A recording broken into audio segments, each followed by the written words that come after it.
अस्सलाम वालेकुम। I am Mohammad शरीफ अशरफ और आज हम standard method and quality assurance के में जो टॉपिक है सिलेक्शन ऑफ एनालिटिकल मेथड उसके बारे में बात करेंगे। अगर हम इसके टॉपिक की बात करेंगे, हम इसमें क्या क्या चीज़ें देखेंगे। तो सबसे पहले हम देख सकते हैं एनालिटिकल मेथड होता क्या है और एनालिटिकल मेथड के सिलेक्शन का क्राइटेरिया क्या हो सकता है। उसमें एक्यूरेसी आती है, प्रिसीजन आती है, सेंसिटिविटी आती है, सेलेक्टिविटी आती है, रोबस्टनेस आती है, रिजिडनेस आती है, एनालिसिस टाइम के बारे में हम बात कर सकते हैं, अवेलेबिलिटी ऑफ इक्विपमेंट और कॉस्ट के बारे में बात कर सकते हैं। ये सब चीज़ें हैं जो मैटर करती हैं एक एनालिटिकल मेथड की सिलेक्शन में। सबसे पहले हम एनालिटिकल मेथड की बात कर लेते हैं। एनालिटिकल मेथड एक ऐसा प्रोसीजर या मेथड होता है जो किसी भी प्रॉब्लम के एनालिसिस या किसी भी फैक्ट के एनालिसिस के लिए यूज़ होता है। हम इन मेथड को यूज़ कर सकते हैं किसी भी चीज़ को सेपरेट करने के लिए, आइडेंटिफाई करने के लिए, क्वांटिफाई करने के लिए। अगर हम क्लासिकल क्वांटिटेटिव एनालिसिस की बात करें तो उसमें मैस और वॉल्यूम चेंजेस को यूज़ किया जाता है ताकि हम क्वांटिटेटिव एनालिसिस कर सकें। और अगर हम इंस्ट्रूमेंटल मेथड्स की बात करें तो उसमें जो डिफरेंट इंस्ट्रूमेंट यूज़ हो सकते हैं जिससे हम एनालिसिस कर सकते हैं। मिसाल के तौर पर हम क्रोमेटोग्राफी कर सकते हैं या इलेक्ट्रोफ्लोरेसिस कर सकते हैं। अब बात आती है कि criteria for selection of analytical method के वही बात के अगर जब हमने एक स्पेसिफिक एनालिटिकल मेथड को सिलेक्ट करना है फॉर अ पर्टिकुलर पर्पस या एनालिसिस, तो हमें क्या क्या चीज़ें दिमाग में रखना पड़ेंगी। तो उसमें वही चीज़ें हैं कि एक्यूरेसी को देखना पड़ेगा, उस मेथड की precision, sensitivity, selectivity, robustness, ruggedness, analysis time, availability of equipment और कॉस्ट, इन सब कुछ चीज़ों को मद्देनज़र रखना पड़ेगा। अब हम आते हैं एक्यूरेसी पे। तो किसी भी एनालिटिकल मेथड की एक्यूरेसी का ज़्यादा होना भी बहुत इम्पोर्टेंट है उस चीज़ के उस मेथड के बेटर परफॉर्मेंस के लिए। सबसे पहले हम एक्यूरेसी की बात कर लेंगे। एक्यूरेसी होता क्या है? Accuracy is a measure of how closely the result of an experiment agrees with the expected result. कि जो एक्यूरेसी है वो ये है कि कितना एक हम अगर हमने एक थ्योरेटिकल रिज़ल्ट निकाला है तो जो एक्चुअल रिज़ल्ट है वो उसके कितना करीब करीब आता है। और हम किसी भी एनालिटिकल मेथड की एक्यूरेसी को हम उसके रिलेटिव परसेंट रिलेटिव एरर से देखते हैं। तो जो उसको निकालने का तरीका क्या है कि हम सबसे पहले डिफरेंस लेते हैं obtained result minus expected result.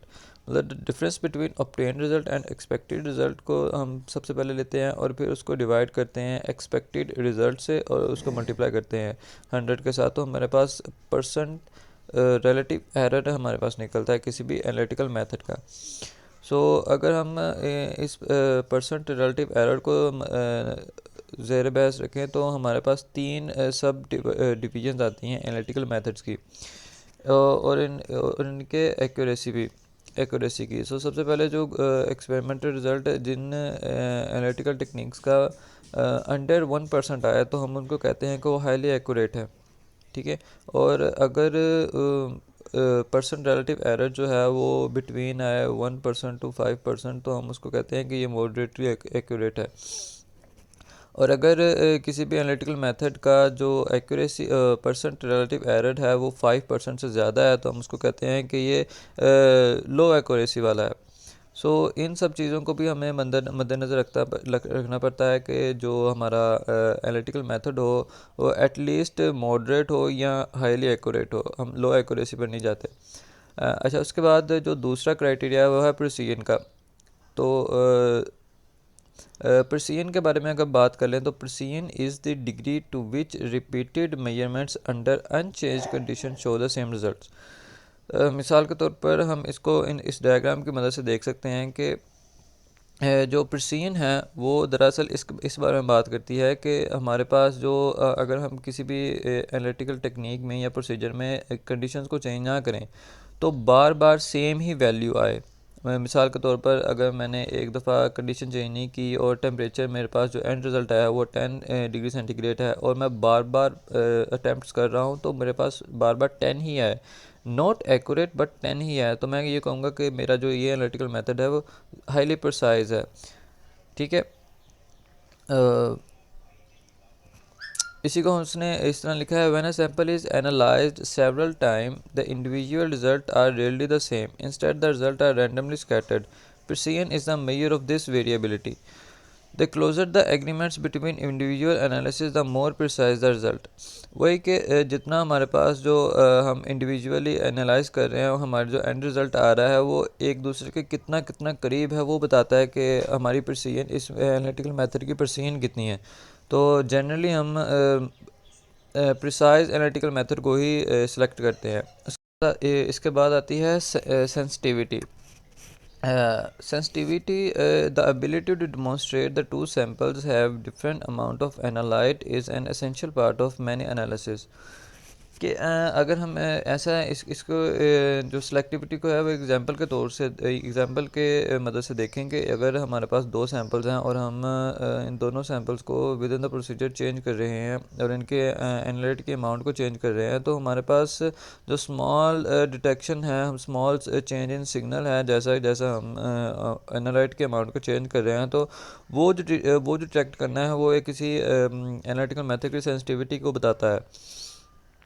A method sensitivity is the measure of its ability to establish such that differences are significant. It is reported as the change in signal per unit change in the amount of analyte।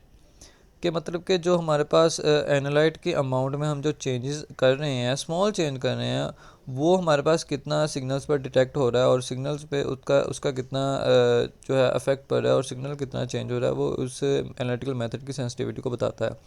अक्सर बाज़ औक़ात जो किसी भी analytical method की sensitivity है वो उसकी डिटेक्शन लिमिट से भी कंपेयर कर ली जाती है, उसी को डिटेक्शन लिमिट को ही सेंसिटिविटी समझ लिया जाता है। But detection limit is a different scenario. Detection limit क्या है कि हम स्मॉल से स्मॉल अमाउंट ऑफ एनालाइट है जो कि हम डिटरमाइन कर सकते हैं ड्यूरिंग द प्रोसीजर। कि इसको मैं एग्जांपल से बताता हूँ कि अगर हम पेशेंट्स में जो 100 पेशेंट्स में डिज़ीज़ को चेक कर रहे हैं, तो अगर किसी एनालिटिकल मेथड की सेंसिटिविटी 100 होगी तो वो करेक्टली 100/100 पेशेंट्स की डिज़ीज़ को डिटेक्ट कर लेगा। और अगर किसी मतलब कि हम कह रहे हैं कि एक हम कंट्रोल्ड इन्वायरमेंट में कह रहे हैं कि हमारे पास 100 बंदे हैं और 100 के 100 ही बीमार हैं, तो हमारा जो एनालिटिकल मेथड है वो अगर उसकी 100% सेंसिटिविटी होगी तो वो 100 के 100 बंदों में ही जो है डिज़ीज़ को डायग्नोस करेगा। और अगर हमारे पास एक मेथड है जिसकी सेंसिटिविटी 80% है, तो वो उन 100 में से 80% को ट्रूली डायग्नोस करेगा विद दैट डिज़ीज़, और जो 20% है वो उसको अनडिटेक्ट करेगा, क्योंकि एनालिटिकल मेथड की सेंसिटिविटी 80% है। किसी भी एनालिटिकल मेथड की selectivity. So selectivity is a measure of method's freedom from interferences. The selectivity of a method for the interferent relative to the analyte is defined as a selectivity coefficient. Define कर सकते हैं कि किसी भी method में जो हमारे पास जो सैंपल के साथ साथ जो और मटेरियल्स भी आ जाते हैं, तो हमारा जो एनालिटिकल मेथड है वो सिलेक्टिविटी सिर्फ हमारे सैंपल को डिटेक्ट करे, ना कि उन जो इन्वेडर्स हैं या जो इंटरफेरेंसेस हैं उनको साथ साथ एनालिसिस करे। तो हमारी सिलेक्टिविटी जो है एनालिटिकल मेथड की सिलेक्टिविटी भी बताती है और भी काफ़ी इंपॉर्टेंट है किसी भी एनालिटिकल मेथड की सिलेक्शन के लिए। हम जो हमारी किसी भी एनालिटिकल मेथड की सिलेक्टिविटी है वो हम उसके सिलेक्टिविटी कोफिशिएंट से डिफ़ाइन कर सकते हैं, जो कि हमारे पास के ए आई इज़ इक्वल टू के आई ओवर के ए। इसमें जो के आई है वो है सेंसिटिविटी ऑफ इंटरफेरेंट, और जो के ए है वो है सेंसिटिविटी ऑफ एनालाइट। अगर हमारा जो सिलेक्टिविटी कोफिशिएंट है वो ग्रेटर हो +1 से और लेस हो -1 से, तो जो हमारा मेथड है वो मोर सिलेक्टिव होता है for the interferent than for the analyte. इस चीज़ को भी काफ़ी मद्देनज़र रखता है किसी भी एनालिटिकल मेथड की सिलेक्शन के लिए। यह रबस्टनेस की, किसी भी एनालिटिकल मेथड की रबस्टनेस जो है वो भी काफ़ी मैटर करती है उस एनालिटिकल मेथड की सिलेक्शन के लिए। जो अगर हम इसकी बात करें तो it is a capacity of a method to remain unaffected by small deliberate variations in methods parameter कि मिसाल के तौर पर कि अगर हम किसी भी एनालिटिकल मेथड को रन कर रहे हैं for analysis of a particular substance, तो अगर हम उसके पैरामीटर्स में स्मॉल चेंजेस भी करते हैं तो उसके रिज़ल्ट में ज़्यादा कोई बड़ा मतलब कि इफेक्ट ना आए। मतलब कि अगर हम स्मॉल चेंजेस करें, मतलब कि अगर हमारी रीडिंग्स जो हैं वो अगर हम सपोज करें कि अगर हम टेम्परेचर को कंसिडर कर रहे हैं और हमारा जो ऑप्टिमम टेम्परेचर होना चाहिए वो होना चाहिए 20, और अगर वो टेम्परेचर 19 हो जाए या 21 हो जाए तो उसके वजह से उस जो एनालिटिकल मेथड के पैरामीटर्स हैं या उसका रिज़ल्ट जो है उस पर बहुत ज़्यादा इफेक्ट ना हो, बहुत कम इफेक्ट हो या उसको निगलेक्ट कर दे, तो ये किसी भी एनालिटिकल मेथड की रिवर्सनेस होती है। और ये भी काफ़ी मतलब कि इंपॉर्टेंस रखती है किसी भी एनालिटिकल मेथड की सिलेक्शन के लिए। The methods are subject to a variety of chemical and physical interferences that contribute uncertainty to the analysis.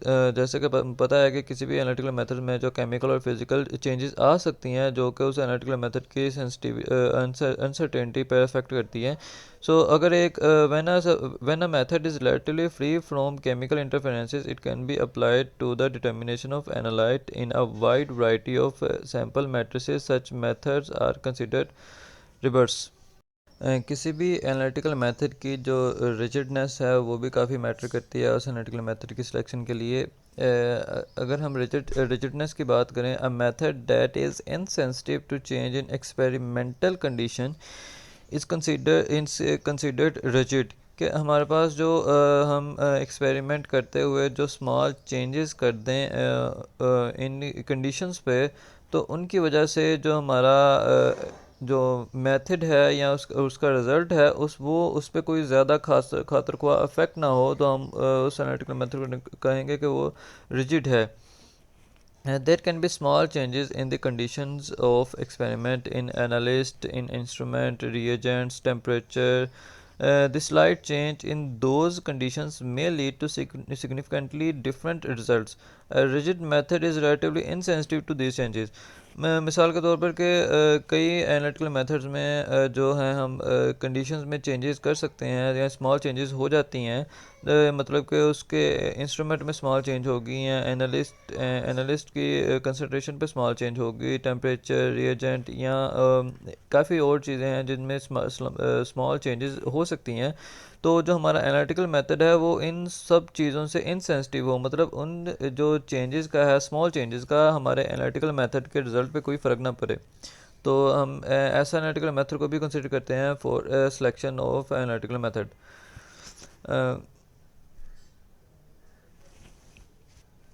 अगर हम इक्विपमेंट्स की बात करें तो हमारा जो इक्विपमेंट्स है वो भी किसी एनालिटिकल मेथड के सिलेक्शन में काफ़ी रोल प्ले करता है। क्योंकि हमें वो ही एनालिटिकल मेथड को सिलेक्ट करना होगा जिसके जो इक्विपमेंट्स हैं वो हमें इजीली अवेलेबल हों और हमारे पास उनके वेल ट्रेंड वर्कर्स हों जो उन इक्विपमेंट्स को अच्छी तरह से यूटिलाइज़ कर सकें। तो इक्विपमेंट्स की जो सिलेक्शन है वो भी काफ़ी मैटर करती है किसी एनालिटिकल मेथड की सिलेक्शन में। उसके अलावा जो टाइम है तो टाइम ऑफ एनालिसिस के एनालिसिस करने का कितना टाइम लगेगा वो भी किसी एनालिटिकल मेथड के सिलेक्शन में काफ़ी जो है रोल प्ले करता है। मिसाल के तौर पर अगर हम एक एनालिसिस है एक एनालिटिकल टेक्निक है जो कि एनालिसिस करने के लिए कम अज़ कम 5 to 6 डेज़ यूटिलाइज़ करती है, और उसके साथ साथ एज़ कम्पेयर एक अदर एनालिटिकल मेथड है जो हमें एक दिन में सेम रिज़ल्ट्स प्रोवाइड कर देता है विद एक्यूरेसी एंड प्रिसीजन। तो हम उसी एनालिटिकल मेथड को सेलेक्ट करेंगे जो लेस टाइम ले और ज़्यादा हमें वर्क करके दे, क्योंकि हम टाइम इज़ मनी, हम टाइम तो वेस्ट नहीं करना चाहते। तो अगर हम नेक्स्ट बात करें तो कॉस्ट जो है किसी भी एनालिटिकल मेथड की कॉस्ट जो है उसके इक्विपमेंट्स या उसके जो प्रोडक्शन है उसकी कॉस्ट जो है वो भी मैटर करती है किसी भी एनालिटिकल मेथड की सिलेक्शन के लिए। बहुत सारे फैक्टर्स हैं जो कॉस्ट डिपेंडेंट होते हैं। हमारा जो रिएजेंट है वो, हमारा जो सैंपल हो, उसकी कॉस्ट भी देखनी पड़ती है किसी भी एनालिटिकल मेथड की सिलेक्शन के लिए। और main it is related to equipments के हमारा जो एनालिटिकल मेथड है उसके लिए कौन कौन से इक्विपमेंट्स यूज़ हो रहे हैं और उनकी कॉस्ट कितनी है। तो मतलब कि कॉस्ट को भी अंडर कंसिडरेशन रखा जाता है। So these are some parameters which have to be under consideration for the selection of analytical method, and we select an analytical method on the on basis of these points. So I hope this video was informative about the selection of analytical method, and thank you. I hope so. Allah Hafiz.